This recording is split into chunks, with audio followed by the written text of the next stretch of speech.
तो हेलो प्यारे मित्रों, स्वागत है आप सभी का हमारे यूट्यूब चैनल अनूप स्टडी में।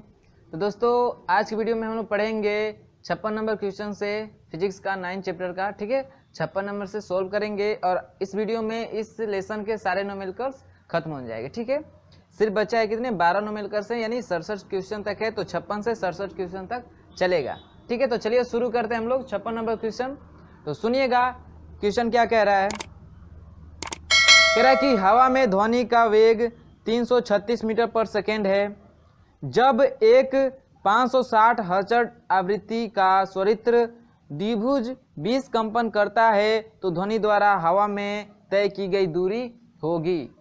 यानी ये जो तरंग है चल रही है किस हर्ट्ज से, 336 मीटर पर सेकेंड के चल रही है और कितने हर्ट्ज की है, तो 560 हर्ट्ज आवृत्ति की है। तो ये जो आवृत्ति, इस आवृत्ति की जो ध्वनि है चल रही है तो वो 20 कंपन में कितना दूर तक चली जाएगी, यही पूछ रहा है। ठीक है, जैसे मान लीजिए हम लोग का यही तरंग है, क्या है, यही तरंग है और ये ऐसे दोलन करते हुए आगे बढ़ रही है। ठीक है, आगे बढ़ रही है। तो कह रहा है कि इसका जो तरंग है इसका वेग दे दिया है कितना, 336 मीटर पर सेकेंड वेग दे दिया है। फिर कह रहा है कि जो इसकी आवृत्ति है वो दे दिया है 560 हर्ट्ज, 60 हर्ट्ज। तो कह रहा है कि यदि यह 20 कंपन करती है, कितना 20 कंपन करती है, यानी ये जो चल रही है इसमें 20 कंपन करती है तो कितना दूर तक चली जाएगी, यानी कितनी दूरी तक वो चली जाएगी। इसका मान मतलब कि वो दूरी पूछ रहा है कि कंपन करते हुए वो वस्तु कितनी, अरे वो ध्वनि कितनी दूर तक चली जाएगी। तो देखिए यदि हम लोग लेमडा का मान निकाल ले, लेमडा क्या होता है, तो एक कंपन में चली गई दूरी होती है ना, एक कंपन में चली गई दूरी होती है।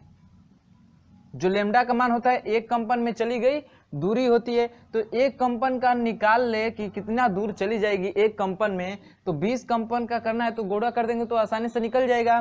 तो लेमडा यानी लेमडा क्या होता है, एक कंपन में चली गई दूरी होती है क्या हम लोग की, लेमडा यानी तरंगदैर्ध्य। तो चलिए हम लोग लेमडा का मान निकालते हैं। तो वी एन दिया ही है तो हम लोग को एक रिलेशन पता है, v बराबर क्या होता है, n into lambda, n into lambda. यहाँ से लेमडा का मान निकाल लें तो कितना हो जाएगा, v बाई n, यानी कि v का मान 336 बटा n का मान 560, यानी वह एक कंपन में इतना मीटर दूर चली जाएगी, यानी 336 बटा 560 मीटर दूर चली जाएगी। पूछ रहा है 20 कंपन में, तो 20 कंपन में कितनी दूर चली जाएगी, तो हो जाएगा 20 कंपनों में तरंग द्वारा तय की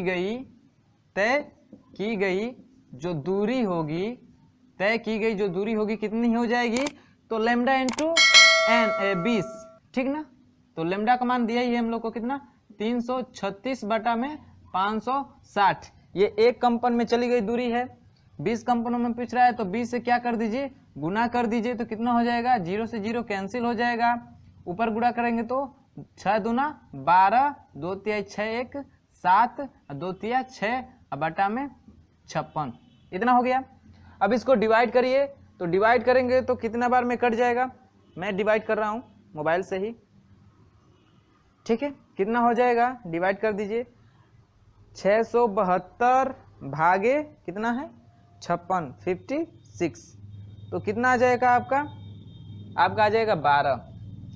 यहाँ से एक बार जाएगी भाग और फिर 2 बार जाएगी, यानी 12 बार में ये क्या होगा, ये पूरी भाग क्या हो जाएगी, डिवाइड हो जाएगी। तो कितना हो गया 12, और दूरी का मात्रा क्या होता है, मीटर, दूरी का मात्रा क्या होता है, मीटर। तो जो ध्वनि है, ध्वनि तरंग, वो 20 कंपन में कितना दूर चली जाएगी, 12 मीटर। कितना चली जाएगी, 12 मीटर। तो चलिए ऑप्शन की बात कर लेते हैं। तो हम लोग का ऑप्शन कौन सा सही हो जाएगा, 56 का 12 मीटर। आपका ऑप्शन नंबर डी मैच कर रहा है। कौन सा ऑप्शन नंबर डी मैच कर रहा है। तो आशा करता हूँ सबको समझ में आया होगा, बहुत ही आसान प्रोसेस था, सब समझ पा रहे होंगे।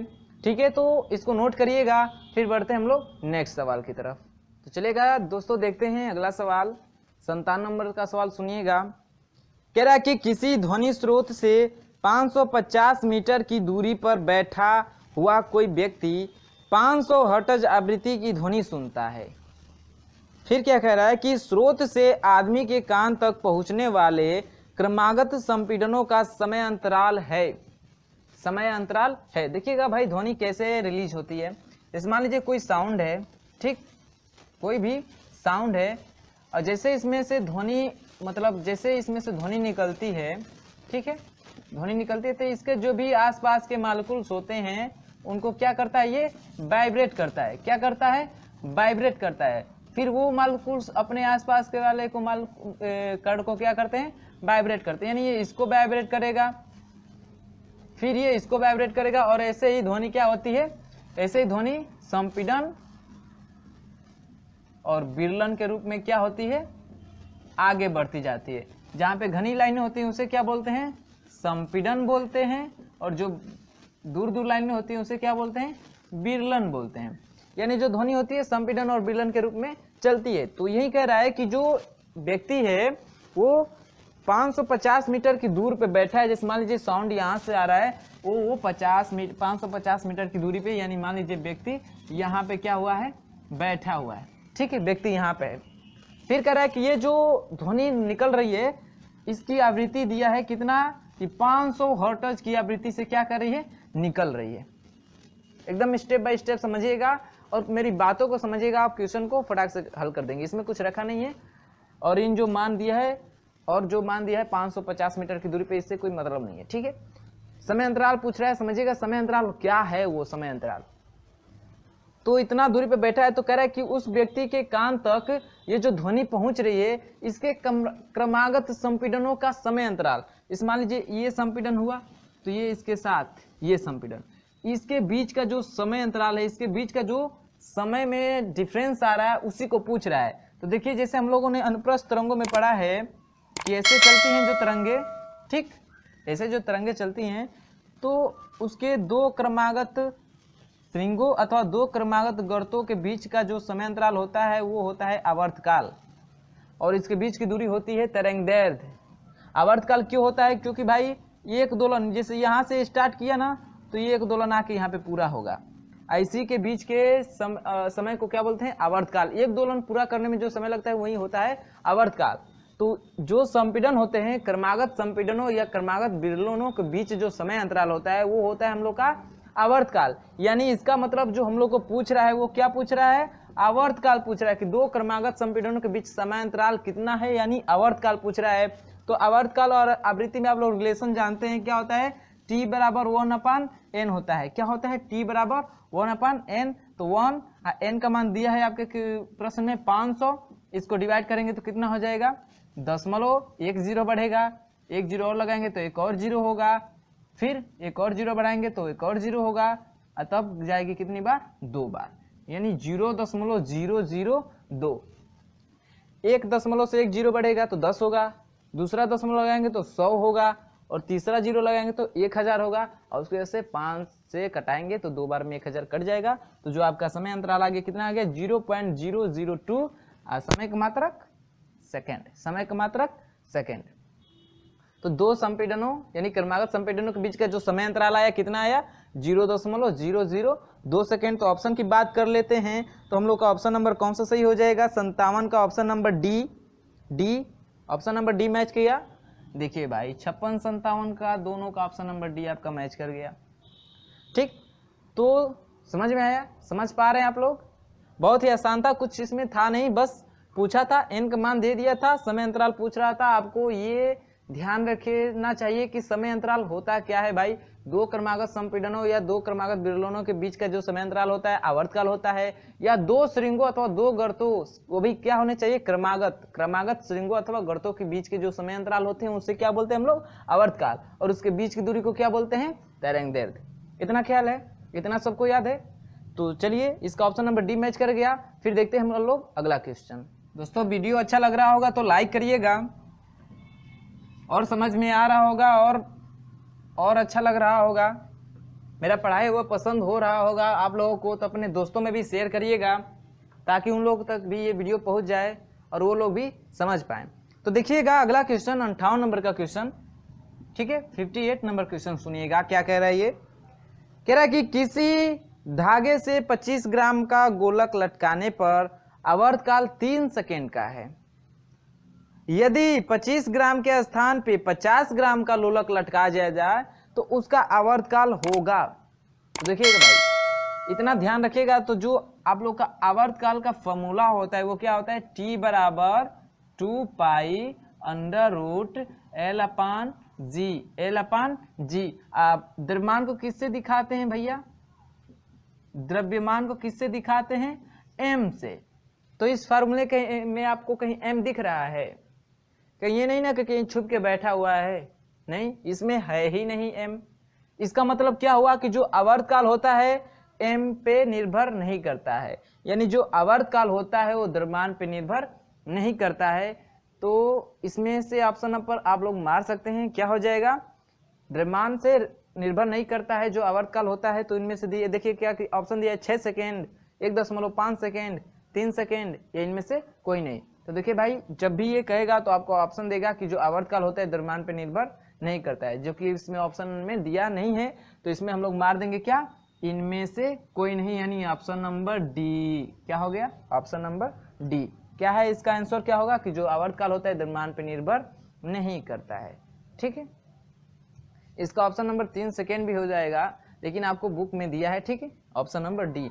ये इस आधार पे दिया है कि इसमें जो ऑप्शन होना चाहिए कि जो आवर्तकाल होता है द्रव्यमान पे निर्भर नहीं करता है। क्या होता है, द्रव्यमान पे निर्भर नहीं करता है। तो समझ पाए, ये ऑप्शनल ही था, ऐसे मार दीजिए आप लोग, ये ऑप्शन नंबर डी होगा। क्यों, फार्मूले से जो आवर्तकाल होता है द्रव्यमान पे निर्भर नहीं करता है। ठीक है, तो आप उस पर 50 ग्राम लटकाइए, 1000 लटकाइए, अब जो भी लटकाइए उसके आवर्तकाल की आप गणना करने के लिए आपको किसी न किसी इंस्ट्रूमेंट की आवश्यकता होगी कि इस समय इसका आवर्तकाल कितना होगा और इस समय कितना होगा। इतना क्लियर है। तो चलिए देखते हैं अगला सवाल, 59 नंबर का सवाल सुनिएगा। कह रहा है कि सरल लोलक में जब विस्थापन आयाम के बराबर हो तो गतिज ऊर्जा होती है। इसको आप लोग ध्यान से याद रख लीजिएगा भैया कि जो विस्थापन आयाम होता है यदि दोनों बराबर हो जाते हैं तो जो गतिज ऊर्जा होती है लोलक की वो क्या हो जाती है, शून्य हो जाती है। क्या हो जाती है, शून्य हो जाती है। ये आपको याद रखने वाली बात है। ठीक है, क्या हो जाती है, शून्य हो जाती है। ठीक है, जो आयाम है और विस्थापन है वो बराबर हो गए तो जो आपकी गतिज ऊर्जा होती है वो क्या हो जाती है, शून्य हो जाती है। क्या हो जाती है, शून्य हो जाती है। तो इसका ऑप्शन नंबर आपका कौन सा है, बी, यानी शून्य हो जाती है। इतना क्लियर है, ये याद रखने वाली चीज है। चलिए देखते हैं अगला सवाल, 60 नंबर का क्वेश्चन कह रहा है, 60 नंबर वाला कह रहा है कि किसी माध्यम में चलने वाली दो यांत्रिक तरंगों की आवृत्तियों का अनुपात दे दिए भाई, आप ऐसे ही मार देंगे। अनुपात की बात सुने तो आप मार दे। मैं कई वीडियो में बता चुका हूं कि अनुपात दे तो क्या करना है, उसका उल्टा करना है। तो चलिए क्वेश्चन को सुन लेते हैं। किसी माध्यम में चलने वाली दो यांत्रिक तरंगों की आवृत्तियों का अनुपात 3:4 है। इन तरंगों के तरंगदैर्ध्यों का अनुपात, आवर्तकालों का अनुपात क्या होगा। तो डायरेक्ट ही आप अनुपात को बदलिए, पलटिए उसको और देखिए ऑप्शन कौन सा मैच कर रहा है।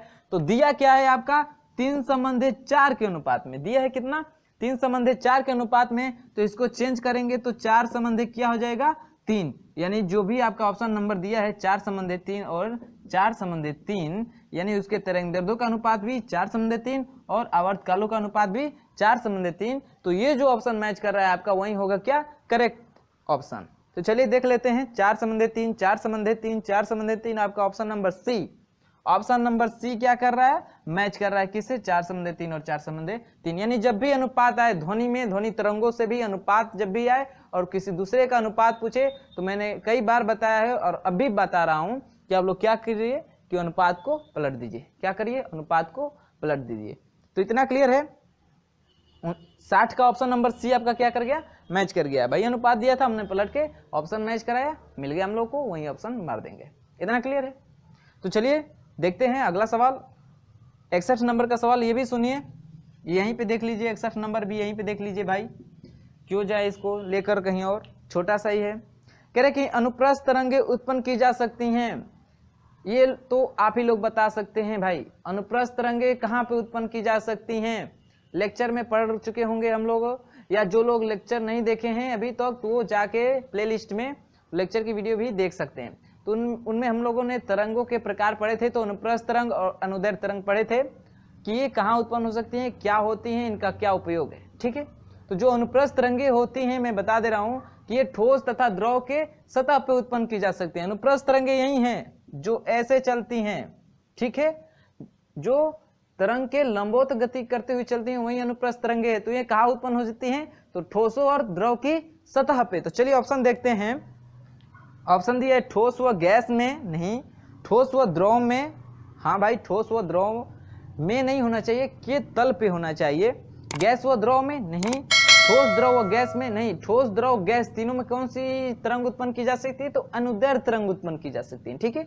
जो अनुप्रस्थ तरंग है ये ठोस तथा द्रव की सतह पे ऊपरी सतह पे उत्पन्न की जा सकती हैं। इसका ऑप्शन नंबर बी आपका सही होगा। इसमें मिसप्रिंट कर दिया है कि द्रव में नहीं, द्रव की सतह पे होना चाहिए, द्रव के अंदर नहीं होता है, ठीक ना। तो इसका जो ऑप्शन नंबर 61 है उसका ऑप्शन नंबर बी होगा करेक्ट, ठीक है। और ठोस द्रव गैस तीनों में कौन सी तरंगें उत्पन्न की जा सकती हैं? तो अनुदैर्घ्य तरंगें उत्पन्न की जा सकती हैं। इतना सबको समझ में आ गया? एकदम बिल्कुल समझ में आ गया होगा भाई। ये तो एकदम क्या बोलते हैं, मक्खन है, ठीक ना। आप लोग ऐसे इसको खा जाएंगे। तो चलिए बढ़ते हैं नेक्स्ट सवाल की तरफ। इसको नोट करना क्या है, आप लोग तो ऐसे याद हो गया। तो चलिए देखते हैं अगला सवाल। तो चलिए देखते हैं दोस्तों 62 नंबर सवाल,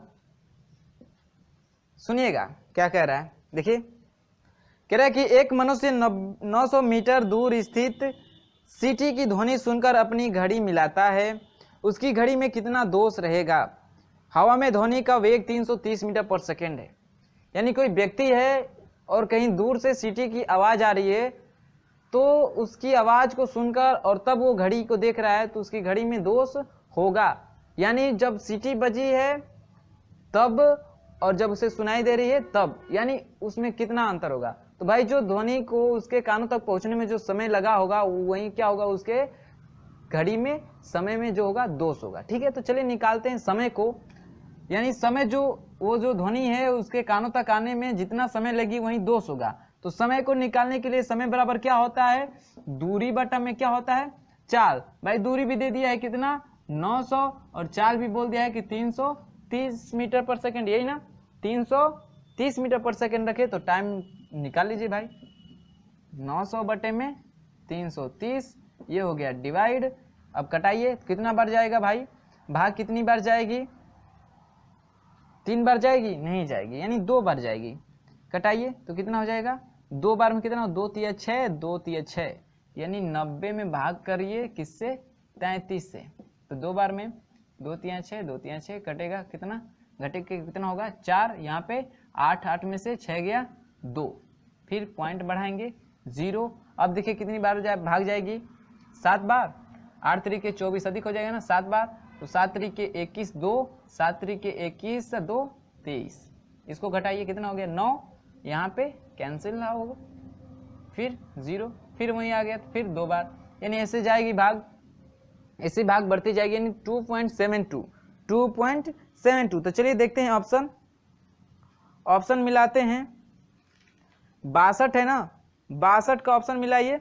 2.72 दिया है, नहीं दिया है। इसका मतलब अब इसको हम लोग पढ़े हैं ना फिजिक्स में कि दशमलव के बाद 5 या 5 से मतलब जितना भी अंक लेना हो, तो इसमें तो दशमलव के बाद का अंक लिया नहीं, यानी इसका मतलब दशमलव के पहले का ही अंक लिया है। तो अब देखेंगे कि दशमलव के बाद का जो अंक है 5 या 5 से अधिक है या नहीं। यदि अधिक होगा तो उसके आगे वाले में 1 की वृद्धि हो जाती है। तो भाई ऐसे ये क्या है, 5 से अधिक है ये वाला ना, तो इसके आगे में 1 की वृद्धि होगी। नहीं, ये 2 कितना हो जाएगा? 2 में +1 जुट के कितना हो जाएगा? 3। यानी जो समय आया कितना आ गया? 3 सेकेंड का। यानी जो उसकी घड़ी में दोष होगा वो कितना होगा? 3 सेकेंड का। कितना होगा? 3 सेकेंड का। तो चलिए अब ऑप्शन देखते हैं। अब ऑप्शन मैच कर रहा है, 3 सेकेंड सुस्त होगी कि 3 सेकेंड तेज होगी। भाई अभी ये भी देखना है, तो इसका मतलब सुस्त होगी। क्यों? अब भाई ध्वनि दूर से आके उसे सुनाई दे रही है तब टाइम मिला रहा है, इसका मतलब क्या होगा कि ध्वनि सुस्त होगी, ठीक है। ध्वनि क्या होगी? और जो उसका समय होगा उतना फेल चलेगी, फास्ट नहीं फेल चलेगी। तो आपका ऑप्शन नंबर कौन सा सही हो जाएगा? बी सही हो जाएगा। ऑप्शन नंबर बी मैच कर रहा है ना, 3 सेकेंड क्या होगी? सुस्त होगी, ठीक ना। इतना क्लियर है। चलिए देखते हैं नेक्स्ट सवाल 63 नंबर का। सरल लोला को चंद्रमा के तल पे आवर्तकाल होगा, यानी सरल लोला का चंद्रमा के तल पे आवर्तकाल होगा। आवर्तकाल पूछ रहा है और चंद्रमा की बात कर रहा है। तो देखिएगा भाई, मैंने फिर एक बार बता दे रहा हूँ, 63 नंबर सवाल सुनिएगा। जो आवर्तकाल होता है वो फार्मूला होता है 2 पाई √L/G। आप लोग इस फार्मूले को याद कर लीजिए। और यहाँ से देखिए जो टी होता है जी के व्युत्क्रमानुपाती होता है, और व्युत्क्रमानुपाती का मतलब होता है कि यदि कोई चीज बढ़ेगी तो दूसरी चीज घटेगी, यदि दूसरी चीज घटेगी तो पहली चीज बढ़ेगी। तो बात यहाँ पे क्या कर रहा है कि चंद्रमा पे आवर्तकाल कितना होगा, तो भाई पृथ्वी पे और चंद्रमा पे इसके गुरुत्वाकर्षण की तुलना करिए। क्या चंद्रमा पे गुरुत्वाकर्षण का मान पृथ्वी के गुरुत्वाकर्षण के मान से ज्यादा होता है? नहीं ना, कम होता है। यानी जो पृथ्वी पे गुरुत्वाकर्षण है उसका मान कम होता है, तो ये मान कम होगा तो ये मान क्या होगा? अधिक होगा। व्युत्क्रमानुपाती का मतलब यही होता है ना कि यदि दूसरा कम तो पहला ज्यादा, यदि पहला कम तो दूसरा ज्यादा। ठीक, तो ये क्या होता है? कम होता है, इसका मतलब आवर्तकाल क्या होगा? ज्यादा होगा। इसका मतलब कि आवर्तकाल क्या हो जाएगा? बढ़ जाएगा चंद्रमा पे। पृथ्वी पे जो रहेगा आवर्तकाल, यदि उसको चंद्रमा पे ले जाते हैं तो वो उस आवर्तकाल से क्या हो जाएगा? थोड़ा कुछ गुना हो जाएगा, बढ़ जाएगा। तो चलिए ऑप्शन की बात कर लेते हैं। तो सरल लोलक को चंद्रमा के तल पे ले जाएंगे तो उसका आवर्तकाल क्या होगा? बढ़ जाएगा। क्यों बढ़ जाएगा भाई? जो उसका गुरुत्वाकर्षण होता है वो घट जाएगा, पृथ्वी के गुरुत्वाकर्षण से घट जाएगा, तो आवर्तकाल बढ़ जाएगा। तो ऑप्शन नंबर सी क्या है आपका? करेक्ट है। ऑप्शन नंबर सी क्या है आपका? करेक्ट है। ठीक है, इतना समझ पा रहे हैं ना? यदि आप लोग पढ़े हैं, जिस चीज को आप लोग जानते हैं कि हाँ भाई ये होता है, ऐसा होना चाहिए, तो आप लोग फटाक से कर लीजिए भाई। ऑप्शन पे मत जाइए, फिर आंसर मत देखिए कि आंसर क्या दे रहा है क्या नहीं दे रहा है।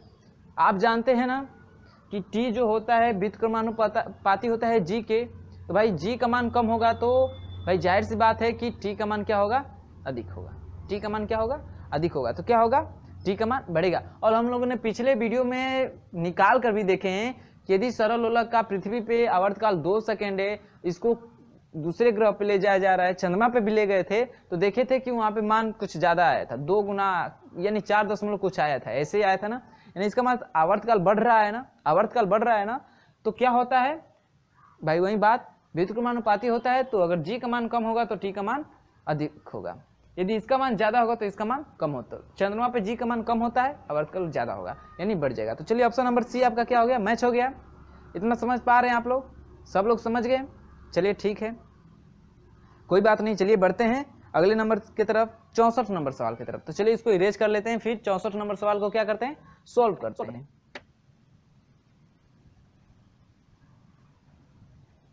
देखिएगा 64, सुनिएगा इसको।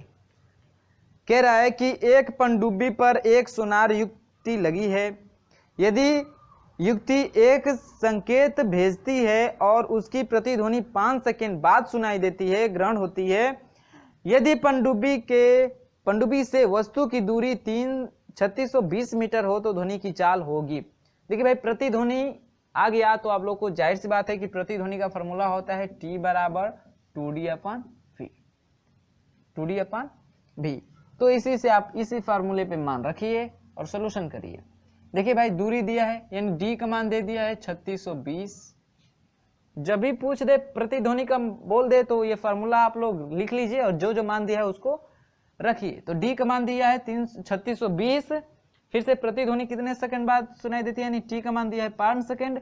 पूछ रहा है वी की वैल्यू, तो निकाल लीजिए भाई। वी बराबर क्या हो जाएगा? 2D/T, 2D/T। 2D का मान दिया है कितना? 3620 बटे में टी का मान दिया है कितना?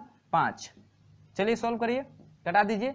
5 7 35, 5 दूना 10, 5 चौके 20, यानी 2 गुणे 7 2 4। इसका गुणा करेंगे तो कितना हो जाएगा? 4 दूना 8, 2 दूना 4 और 2 7 14। कितना हो जाएगा? 1448। 4 का मात्रा क्या होता है? मीटर पर सेकेंड। 1448 मीटर पर सेकेंड। तो चलिए ऑप्शन की बात कर लें। ऑप्शन देखिए 64 का 1448 कोई मैच कर रहा है? हाँ भाई, सी वाला ऑप्शन जो है ना मैच कर रहा है।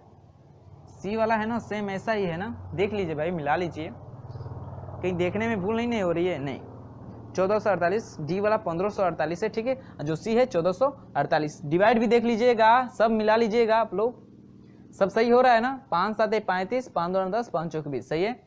2 चौके 8, 2 दूना 4, 2 7 14, यानी 1448 मीटर पर सेकेंड के वेग से क्या होगी? वो क्या करेगी? युक्ति संकेत को भेजेगी, ठीक है। तो ऑप्शन नंबर सी मैच कर गया 64 का, अच्छी बात है। चलिए इसको नोट करिए, फिर बढ़ते हैं 65 नंबर सवाल की तरफ। तो देखिए 65 नंबर सवाल आप लोग खुद सॉल्व करिए इसको। 65 नंबर वाले सवाल को आप लोग खुद सॉल्व करिए, मैं पढ़ दे रहा हूं। ठीक, कह रहा है कि विद्युत चुंबकीय तरंग जिसकी तरंगदैर्घ्य 30 सेंटीमीटर है और वेग 3 × 10⁸ मीटर पर सेकेंड है कि आवृत्ति होगी भाई तरंगदैर्घ्य दे दिया है कितना, तो 20 सेंटीमीटर। फिर दे दिया है क्या, उसकी चाल दे दिया है, चाल दिया है ना, हाँ चाल दिया है 3 × 10⁸ मीटर पर सेकेंड। तो पूछ रहा है कि उसकी आवृत्ति होगी तो क्या होता है भाई, v बराबर n इंटू लेमडा होता है। n बराबर पूछ रहा है तो v अपन लेमडा। इसी फार्मूले का यूज करिए और इस क्वेश्चन को सॉल्व करिए। ऐसा क्वेश्चन कई बार आप लोग सॉल्व भी कर चुके हैं और मैं ऐसा क्वेश्चन कई बार सॉल्व करने के लिए दे भी चुका हूं। तो इस क्वेश्चन में कुछ है नहीं, आप लोग मान को पुट करिए और इसका आंसर फाइंड आउट करके आप लोग ऑप्शन मैच करा लीजिए। इतना क्लियर? चलिए बढ़ते हैं, 65 हो गया। 66 नंबर सवाल की तरफ, तो इसको इरेज कर देते हैं। यहीं पे देख लीजिए, कोई बड़ा नहीं है। 66 नंबर क्वेश्चन देखिए, पढ़ रहा हूं। कह रहा कि यदि किसी तरंग का आयाम 2 गुना कर दिया जाए तो उसकी तीव्रता हो जाएगी। तो देखिएगा भाई, किसी भी ध्वनि की तीव्रता जो होती है उसके आयाम के वर्ग के समानुपाती होती है। यानी किसी भी ध्वनि की तीव्रता आई जो होती है समानुपाती होती है उसके आयाम के वर्ग के। तो भाई कह रहा है कि जो आई है वो कितना गुना हो जाएगा, कब, जब इसके आयाम को 2 गुना कर दिया जाए, इसके आयाम को 2 गुना कर दिया जाए। यानी i बराबर 2a, यानी इसका आयाम a है तो उसको कितना कर दिया जाए, 2 गुना, यानी 2a का स्क्वायर हो जाएगा। तब जो i होगा कितना हो जाएगा, 2 दूना 4a स्क्वायर, यानी कितना गुना हो गया भाई, 4 गुना हो गया। कितना हो गया, 4 गुना। यानी जितना 2 गुना करे तो 2 का स्क्वायर कर दीजिए, 3 गुना कहे तो 3 का स्क्वायर कर दीजिए, 4 गुना कहे तो 4 का स्क्वायर कर दीजिए, 5 गुना 1000 गुना जितना भी कहे उसका स्क्वायर कर दीजिए, उतना गुना उसकी क्या हो जाएगी, तीव्रता हो जाएगी। तो इतना समझ पा रहे हैं आप लोग? तो 66 का ऑप्शन नंबर कौन सा सही हो जाएगा, ऑप्शन नंबर सी, 4 गुना हो जाएगा। यहाँ पे दिख भी रहा है कितना हो गया है, 4 गुना। तो आपका ऑप्शन नंबर सी क्या कर गया, मैच कर गया। ऑप्शन नंबर सी क्या कर गया, मैच कर गया 66 का। इतना क्लियर है? तो चलिए देखते हैं इस क्वेश्चन का, इस वीडियो का लास्ट क्वेश्चन 67 नंबर का, जो कि ऑप्शनल है, आप खुद मार सकते हैं। ये बातें भी सबको पता होगी क्या, कि ध्वनि की तीव्रता को मापते हैं, या ध्वनि की इकाई होती है, क्या होती है, डेसिबल होती है। जी हाँ, क्या होती है, डेसिबल। और ये आप लोगों में से जितने भी ये लोग वीडियो देख रहे हैं उसमें से 100% से एबव लोग क्या होते जानते होंगे। ठीक है, तो जो 67 नंबर क्वेश्चन है, 67 नंबर ऑप्शनल है, उसका ऑप्शन नंबर क्या हो जाएगा, डेसिबल, जो कि आपका ऑप्शन नंबर बी है। क्या है, ऑप्शन नंबर बी है, क्या, डेसिबल। ठीक है, ध्वनि का जो मापने का यंत्र होता है वो क्या होता है, डेसिबल होता है। ध्वनि की तीव्रता का मापने का यंत्र क्या होता है, डेसिबल। तो 67 का ऑप्शन नंबर बी मैच कर गया। तो ये रहे आपके इस लेसन के अंतिम क्वेश्चन है, ये सब लास्ट के क्वेश्चन है। ठीक है, इस वीडियो में 56 से 67 जो कि अंतिम था। आज से ये वीडियो आज से लेसन क्या हो गया, समाप्त हो गया।